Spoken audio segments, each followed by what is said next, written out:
안녕하세요. 뉴스반장입니다. 같은 날 서로 다른 기관에서 발표된 대선 선호도 여론조사에서 상반된 결과가 나와 논란이 되고 있습니다. KBS 여론조사에서는 이재명 경기도지사가 1위를 기록한 반면 한국사회여론조사연구소 KSOI와 TBS 조사에서는 윤석열 전 검찰청장이 1위를 차지했는데요. 이는 여론조사 방법에 따라 나타난 차이로 분석됩니다. KBS 여론조사는 전화면접 조사로 이뤄지고 KOSI 조사는 자동응답, ARS 조사로 실시됐기 때문인데요. 20일 발표된 KBS 대선 선호도 조사에서는 이 지사가 27.8%로 1위를 기록했습니다. 2위인 윤 전 청장 18.8%와는 10%포인트가량 앞선 압도적 1위인데요. 갈수록 그 격차가 쩍쩍 벌어지는 겁니다. 하지만 KSOI 조사에서는 윤 전 청장이 28.8%로 이 지사 23.6%와 5.2%포인트 격차로 1위를 기록했는데요. 같은 기간 조사에서 윤 전 청장이 이 지사를 앞선 것으로 한 달 만의 일입니다. 특히 매주 발표되는 이 조사에서 윤 전 청장이 4주 만에 역전하면서 이 지사의 대장동 개발 특혜 의혹이 여론에 적지 않은 영향을 미쳤다는 분석도 나오는데요. 하지만 자세히 들여다보면 두 개의 여론조사는 극명한 차이를 보여줍니다. 그 차이는 바로 응답률인데요. 어찌됐건 여론 수집 방법을 전화 면접으로 하든 ARS로 하든 그건 중요한 변수라고 볼 수 없습니다. 특정 방식의 특징만을 감안해서 여론 추이를 보면 되는데요. 하지만 여론조사의 신뢰도에 가장 큰 영향을 미치는 건 바로 응답률입니다. 당연히 응답률이 높아질수록 신뢰도가 높아지는 거죠. 많은 여론을 수집한 결과치의 조사가 더 신뢰도가 높은 건 당연한 겁니다. 정치권 안팎에서는 어느 여론조사를 신뢰할지 갑론을박이 나오는데요. 처음에도 말씀드렸지만 두 기관의 조사 결과 차이는 조사 방법 때문입니다. KBS 여론조사는 전화 면접 방식으로 사람이 질문하는 방식인데요.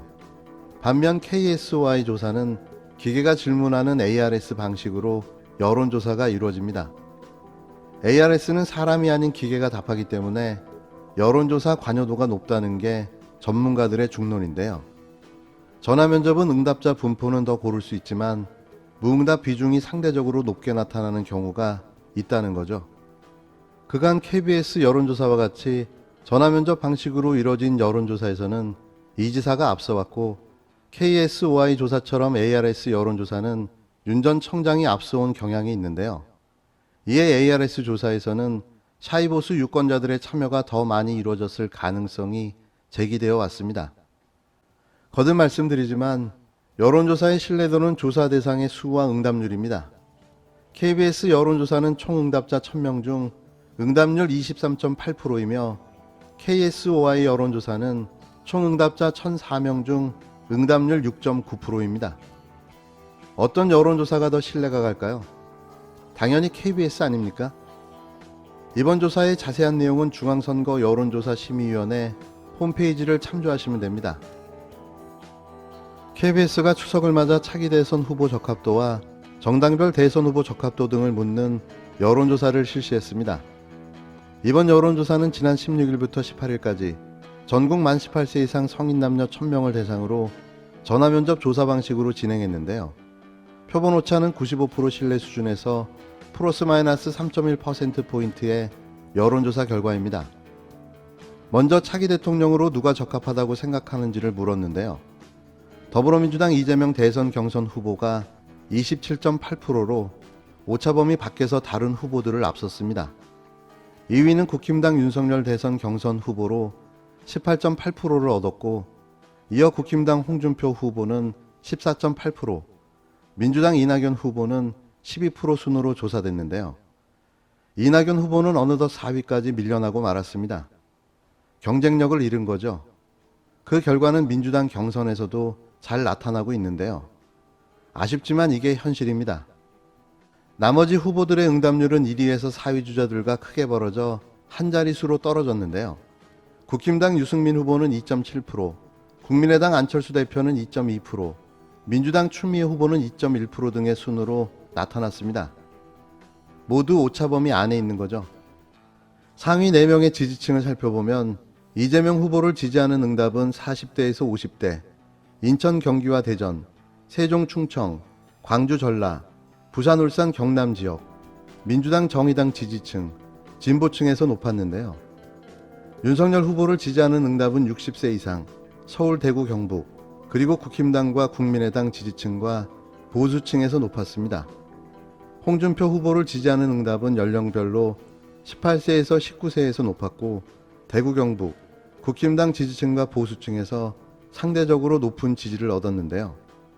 이낙연 후보는 광주, 전라 지역과 민주당 지지층에서 비교적 강세를 보였습니다. 이번에는 민주당 대통령 후보로 누가 적합한지를 물었는데요. 이재명 후보가 37%로 이낙연 후보 24.2%를 오차범위 밖에서 앞섰습니다. 박용진 후보는 3.8%, 추미애 후보는 3.4%, 김두관 후보 0.8% 순이었는데요. 적합한 인물이 없다는 답변은 24.8%, 모른다거나 응답하지 않겠다고 한 답변은 5.4%로 이 두 응답률을 합친 부동층은 30.2%로 나타났습니다. 민주당 지지층만 놓고 봤을 때는 이재명 54.7%, 이낙연 29.9%, 추미애 4%, 박용진 1.4%, 김두관 0.3%를 얻었는데요. 이재명 후보는 지난달 53.2%에 이어 과반을 지켰습니다. 민주당 지지층 중 부동층은 9.2%였는데요. 중도층에서도 이재명은 35.9%, 이낙연 24.3%, 박용진 4.6%, 추미애 3.4%, 김두관 0.6%였으며 중도층 응답자의 29.7%는 부동층으로 나타났습니다. 이번에는 국힘당 후보 적합도인데요. 가장 높은 응답을 얻은 사람은 홍준표 후보였습니다. 30.2%를 얻은 홍준표 후보는 윤석열 후보 21.8%를 오차범위 밖에서 앞섰는데요. 이어 유승민 후보 10.2%, 원희룡 후보 2.8%, 최재형 후보 2.1%, 하태경 후보 1.1%, 황교안 후보 1%, 안상수 후보 0.8% 순으로 나타났습니다. 적합한 인물이 없다거나 모름 무응답을 한 부동층은 무려 29.6%나 됐는데요. 후보들의 선택이 애매하다는 거죠. 국힘당 지지층만 놓고 봤을 때는 윤석열 후보가 47.2%로 가장 높고 홍준표 34.8%, 유승민 5.1%, 최재형 2.9% 순으로 나타났는데요. 유보층은 6.3%였습니다. 중도층에서는 홍준표 28.1%, 윤석열 21.8%, 유승민 14%, 원희룡 3.5% 등의 순이며 부동층은 무려 26.6%로 나타났는데요. 상위권 후보 4명에 대한 가상 대결도 조사해봤습니다.